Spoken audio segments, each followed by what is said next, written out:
করছি না। আপনারা দেখতে পাচ্ছেন একদিন প্রবল বৃষ্টি ভেজা দিনে আমরা আন্দোলন করেছি, র্যালি করেছি। আজকের আবার প্রখর রৌদ্রের এই তাপটাকে উপেক্ষা করে আমরা 10 কিলোমিটার হেঁটে শ্যামবাজার থেকে ধর্মতলা পৌঁছেছি।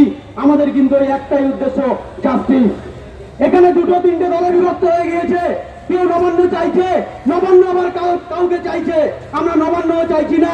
নবান্ন যাদেরকে চাইছে তাদের মধ্যে আমরা না, আমরা সেই দল যারা জাস্টিস চাইছে। আজকের মিডিয়া বন্ধুদের থেকে শুনলাম সম্মানীয় বলছেন যে অ্যাকশন নেবেন আমাদের বিরুদ্ধে। দিন অ্যাকশন নিন, দাঁড়িয়ে আছি আমরা মুক্তি দিয়ে, আমাদের বিরুদ্ধে অ্যাকশন নিন। আর অ্যাকশন নেওয়ার কথা আপনার কি তখন মনে ছিল না যখন আমার বোনটাকে ওই সেমিনার রুমের মাঝখানে একজন দুষ্কৃতী মিলে রেপ করে মার্ডার করে দিয়েছিল? অ্যাকশন নেওয়ার কথা তখন আপনার মনে ছিল না? তখন আপনি কি করছিলেন? আপনার ঘর বাঁচানোর জন্য 10,000 20,000 পুলিশ দিয়ে আপনি রক্ষা করছেন। সেমিনার রুম বাঁচানোর জন্য 10টা পুলিশ আপনি দিতে পারেননি। এইরকম ফেলিওরকে আপনাকেও মানতে হবে। মাননীয়, আপনি এই কথাটা শুনে নিন। এই আমাদের ভয় আপনার কানে যদি যায়। আজ 20 দিন হয়ে গেল জাস্টিসের পথে একটা দৃষ্টান্তমূলক আপনি কি করেছেন? সেই বিচারে যারা বাধার সৃষ্টি করেছিল, 14ই আগস্টে যে দুষ্কৃতীরা এসে আমাদের হসপিটালে হামলা করেছিল, তাদেরকে পুলিশ প্রশাসন কেন উঠতে পারেনি?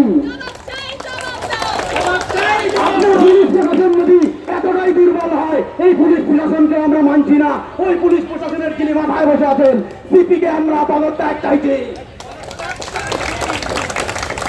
আপনি ভালো করে বুঝে নিন, ডাক্তাররা কিন্তু চিকিৎসা করার জন্যই ডাক্তার হয়েছে। আমরাও চাই রোগী পরিষেবা দিতে। আপনি যে রোগীদের কথা বলছেন, যে গরিব মানুষের কথা বলছেন, ওই গরিব মানুষের কিন্তু মা আছে, ওই গরিব মানুষের বোন আছে, ওই গরিব মানুষেরও মেয়ে আছে।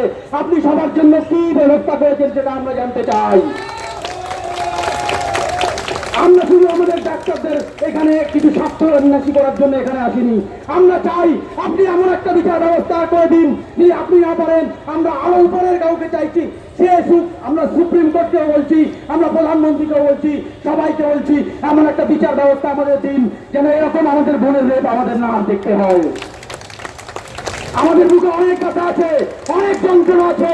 এই যন্ত্রণাটা আপনি দেখার জন্য একটু আমাদের কাছে আসুন, একটু দেখুন যে আমাদের এই যন্ত্রণার কারণ কি, এরকম অবিচার আর কতদিন চলতে থাকবে।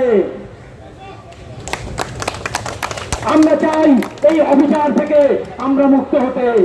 আমরা চাই এই অবিচার থেকে মুক্ত করতে, আমাদের সমস্ত মায়েদেরকে মুক্ত করতে, বোনদেরকে মুক্ত করতে, আমাদের সবাইকে মুক্ত করার জন্য আমরা এখানে এসেছি।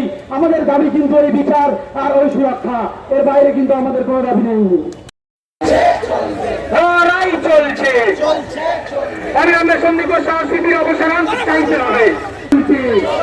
মিছিল চলছে, we want justice, we demand justice, we want justice, we demand justice, we want justice, সবাই একসাথে we demand justice, we want justice, সাংবাদিক বন্ধুরা we demand justice, we want justice, police বন্ধুরা we demand justice, we want justice। এবার যদি ছাড়বে নাকি এবার রেডি